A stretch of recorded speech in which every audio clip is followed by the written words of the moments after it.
The main difference between you and me is that I have a cupcake and that you do not. By all known laws of the universe, this means I win.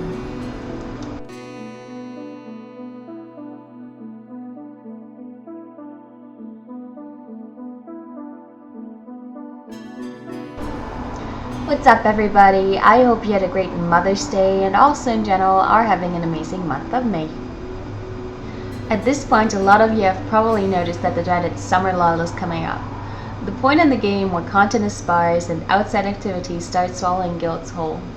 What can you do about this? Well, nothing really. Enjoy the less frequent raids and go outside and get some sun. Evidently, I should take my own advice more often. Alternatively, look forward to the Cataclysm beta and cross your fingers for a key.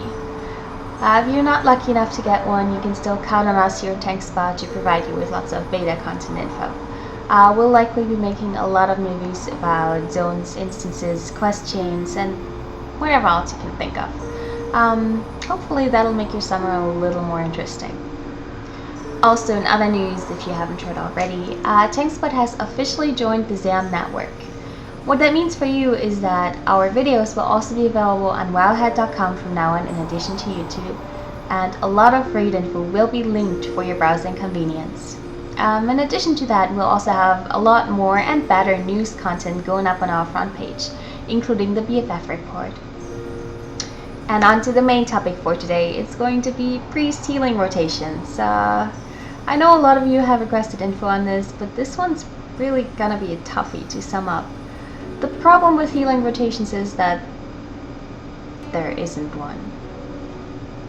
To figure out a rotation when healing, you need to analyze every single fight and create a mental priority order for which spell to cast when in order to maximize raid survivability and healing potency. It's a little easier than it sounds though. While every fight does have its little differences that you just kind of learn over time, most fights can be sorted into easy to learn patterns. These patterns are pulse AoE high rate damage fights, high tank damage fights, reactive healing fights with a mostly random target component, and then the mixed element fights. Now to learn the healing patterns for each of those scenarios. First up, the pulse AoE fights like Syndragos and Blood Queen Monothill.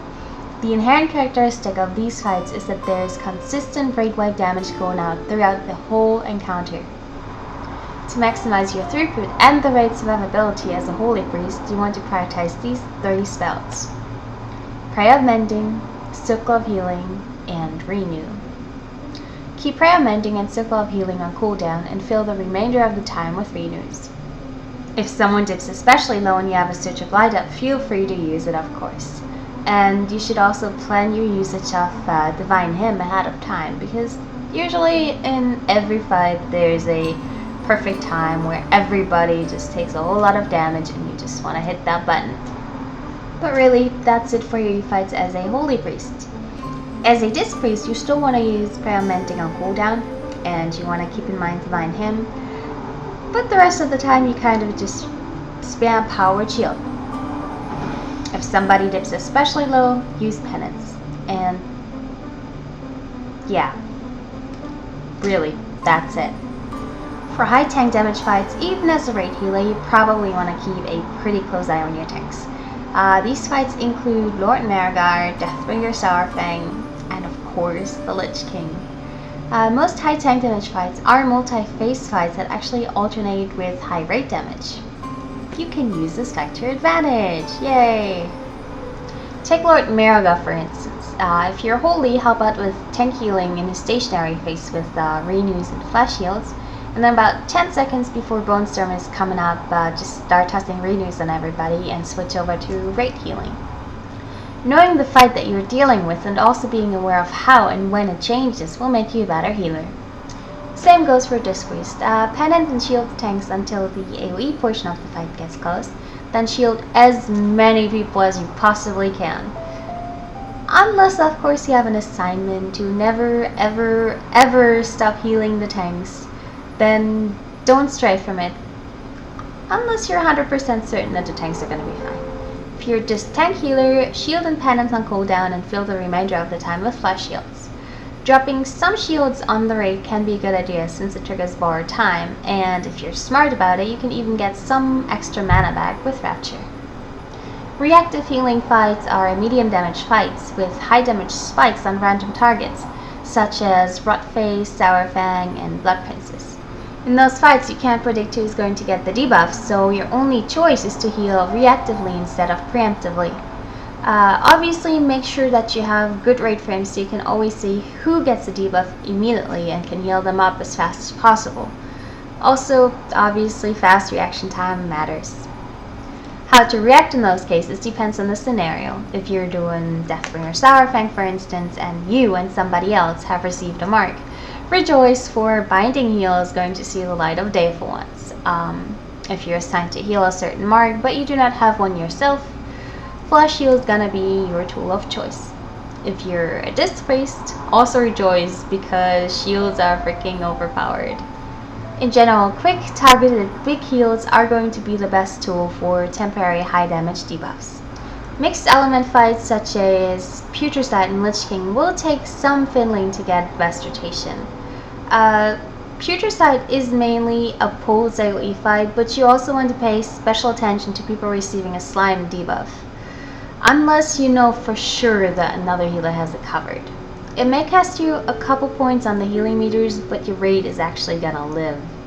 Lich King is a mix of preemptive healing with Disc pre-infest bubbles, reactive healing with Holy Prayer of Healing post-infest, pulse AoE on the intermediate phases, and high tank damage as well as reactive healing in the last phase. So you see, knowing the mechanics of the fight you're up against and knowing how to counter each scenario will yield you the best results, and there is no cut and dry rotation. Healers that fill their downtime with preemptive healing when mana allows and keep an eye on debuffs make the most of their abilities. Awareness is key. As for general tips I can give, too long didn't listen.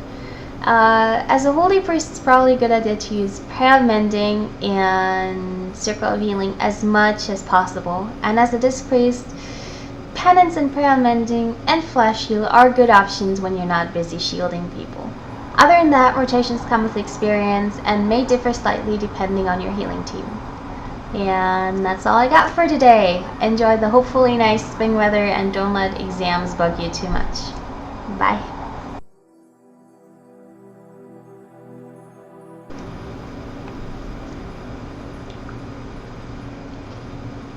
It is good. Other than that, rotations come with experience. Hello.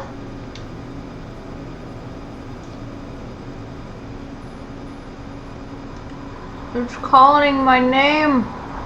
Knowing the fight. Ugh.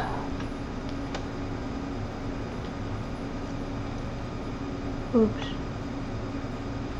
Someone did. Ugh.